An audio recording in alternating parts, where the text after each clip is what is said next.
Melaka. Berpisah jua akhirnya beta dengan kerajaan beta ini. Namun selagi hayat dikandung badan, akan beta rampas kembali Melaka ini dari Bengali Putih Durjana itu. Dan pastinya Melaka akan bebas suatu hari nanti. Ampun tuanku, Sembahpati mohon diampun. Ya, Paduka Memanda. Segala persiapan sudah siap diatur tuanku. Difilakan berangkat segera tuanku, kerana musuh sedang menghampiri kita tuanku. Baiklah Paduka Memanda. Kemanakah gerangannya kita akan berundur? Silakan tuanku.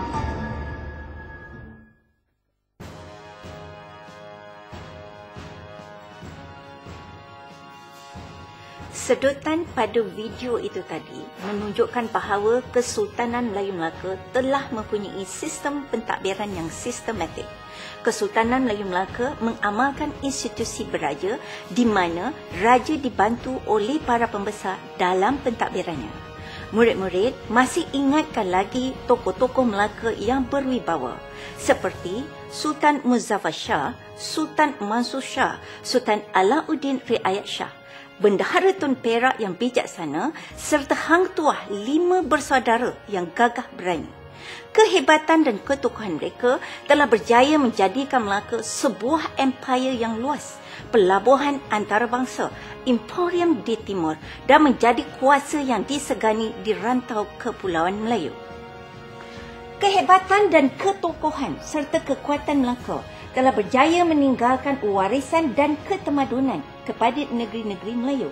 Warisan tersebut adalah seperti sistem pentadbiran, sistem perundangan, sistem ekonomi dan sosio-budaya.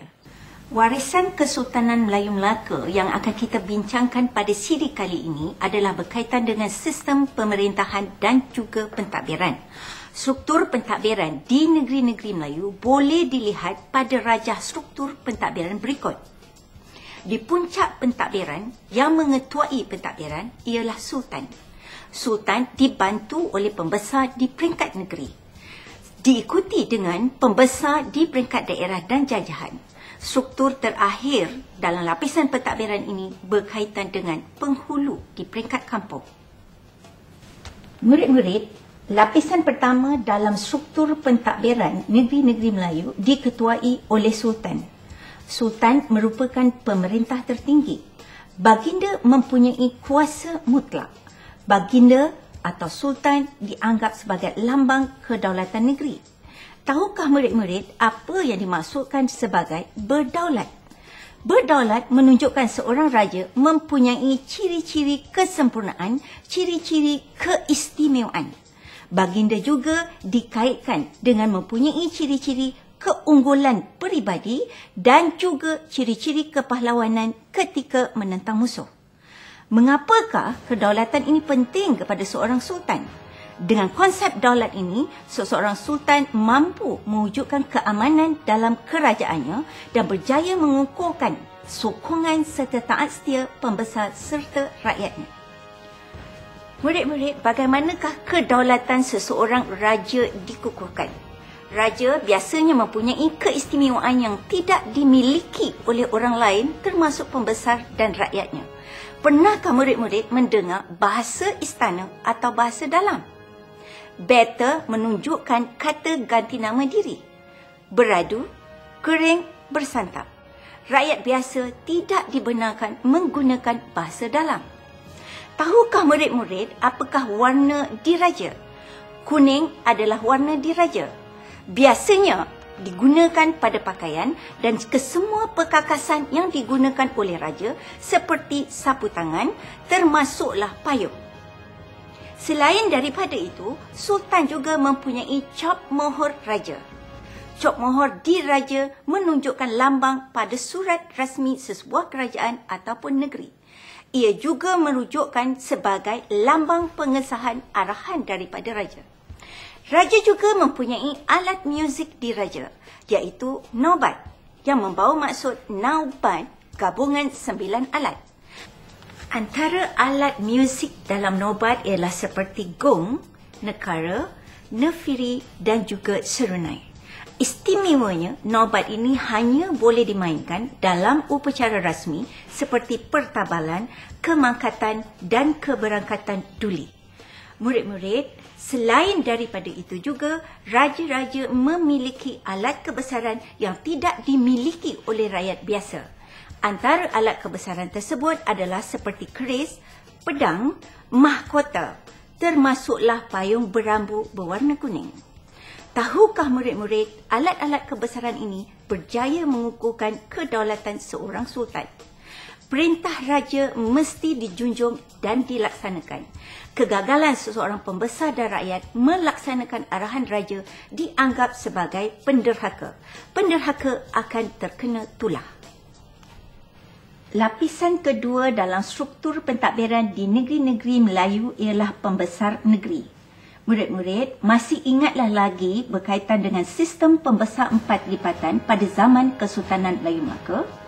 Pembesar berempat seperti bendahara, penghulu bendahari, temenggung dan juga laksmana. Pembesar-pembesar seperti ini juga terdapat di peringkat negeri. Pembesar di peringkat negeri ini membantu sultan di dalam pentadbiran. Mereka juga diberi kuasa untuk mentadbir wilayah dan dibenarkan mengutip cukai. Bezanya, pembesar-pembesar bagi setiap negeri ini mempunyai gelaran yang berbeza. Lapisan ketiga dalam struktur pentadbiran di negeri-negeri Melayu ialah pembesar peringkat jajahan dan daerah. Pembesar di peringkat jajahan dan daerah diberi tanggungjawab untuk menjaga keamanan. Pembesar juga dibenarkan memungut cukai dan menyerahkan sebahagian daripada hasil dan juga kutipan cukai kepada sultan. Pembesar juga diberi tanggungjawab untuk menyediakan tenaga buruh dan membekalkan angkatan tentera sekiranya negeri berperang. Pada dasarnya, pembesar di peringkat daerah dan jajahan ini diberi tanggungjawab untuk mempertahankan kedaulatan negeri. Murid-murid, lapisan keempat dalam struktur pentadbiran di negeri-negeri Melayu ialah pentadbiran peringkat kampung.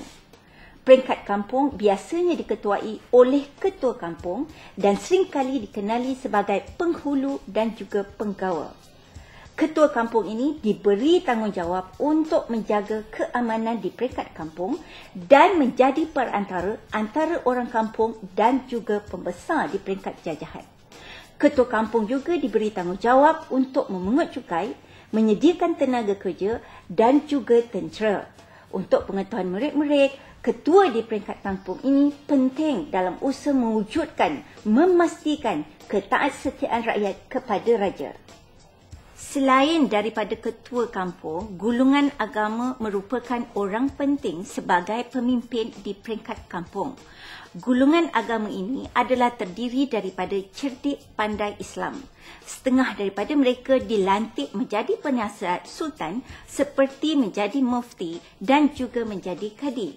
Di peringkat kampung, gulungan agama ini dihormati kerana mereka menjadi imam, khatib, bilal dan juga jurunikah. Setengah daripada mereka bertanggungjawab untuk mengajar dalam pengajian agama dan juga berdakwah.